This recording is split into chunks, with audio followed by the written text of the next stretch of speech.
How do you think you compared with Rishi Sunak yesterday, but also Keir Starmer today? Well, firstly, it was interesting that Sunak advanced his speech. I say because he knew that I was speaking. Others might say it was because Starmer was speaking. Look, the bottom line is there was absolute clear water between the three speeches. We've just heard from Keir Starmer. Lots of warm waffle.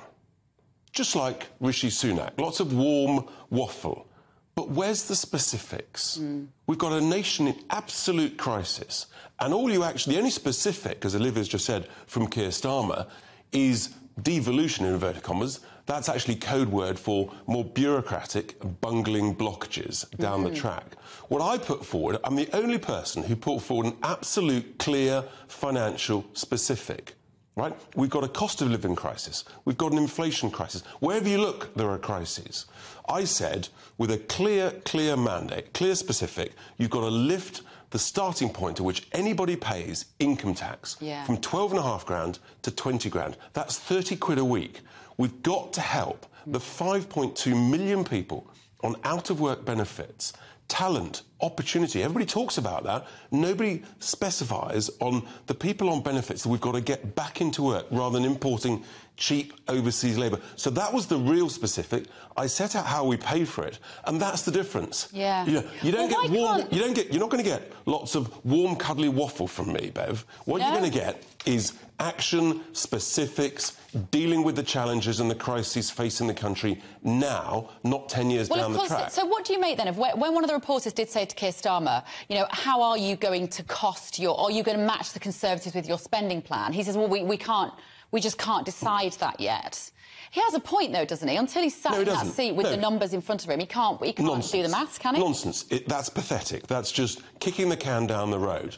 We identify what the problem is. We say, right, here's a solution. This is the approximate cost, right? And this is what the government of the day should do. Now, look, the reality is we know that there's probably not going to be a general election for 18, 20 months. But I'm saying, look, this is what needs to happen now. It's like just in the beginning of December, I put forward a clear plan for the health and social care.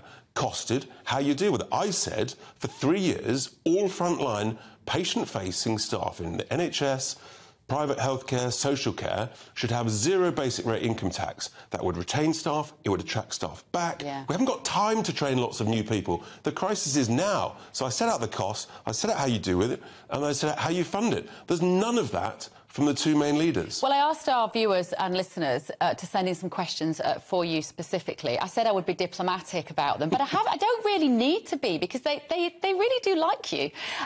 There's a note of surprise in my voice, though. I'm sorry about that. I said I was going to be diplomatic. Here's a question for you, then. Will Richard get rid of legal aid lawyers to cure the immigration problem, or force people to? That's one. And then what are your policies about the situation in Northern Ireland? Yeah, so on the issue of illegal immigration, we're the only party that has got a clear 6-point plan to deal with the illegal immigrant crisis across the Channel, which will get worse and worse. And we've based it on what successfully worked in Australia. So we've got a clear plan there. And yes, I wouldn't allow people who've come here illegally to claim legal aid at the cost of British taxpayers when they've already paid £3,000, £4,000, £5,000 to get on the boat in the first place. Frankly, if they've got that sort of money to pay to get here, then if they need a bit of legal advice, then I think most people would say, well, you can pay it yourself. And with regard to Northern Ireland, look, there is a major crisis here.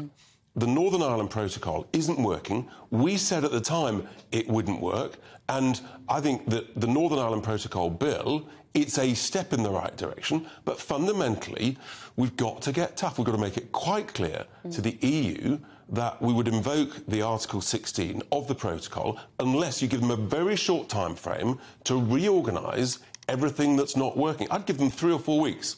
And Sunak, he's bottled it. He's shelved it. Why? Because he wants to be cuddly and nice, and that's all very well, but the EU will literally take advantage of that. And I promise you, we will be here months and months down the track.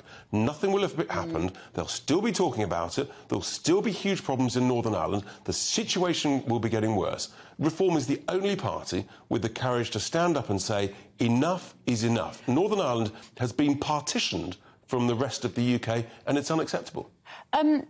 What did you make of... I've heard what you said about Starmer's speech today, and I know you said there's a lot of warm waffle in Rishi Sunak as well, but what did you make of the rest of Rishi Sunak's speech yesterday? What do you think of his idea for maths until the age of 18, for instance? That was a big pull-out headline. It missed the mark. So... Missed the mark? I mean, it's like taking a penalty and kicking it to the sideline, not even towards the goal. I mean, for heaven's sake, there's a national crisis everywhere.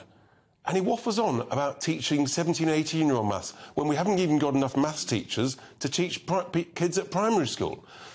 We've got to deal with the crisis at hand.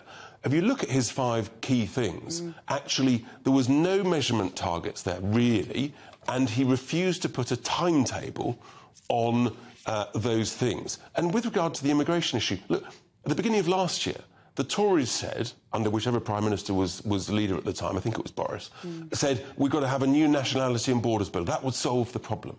Well, it didn't. So now Sunak says we've got to have another piece of legislation. I think people are tired of listening to this waffle. They want to know if someone's going to actually sort it out. So he refuses to put any detail, any timetable on any of this, and I think people just don't believe it anymore. Yeah.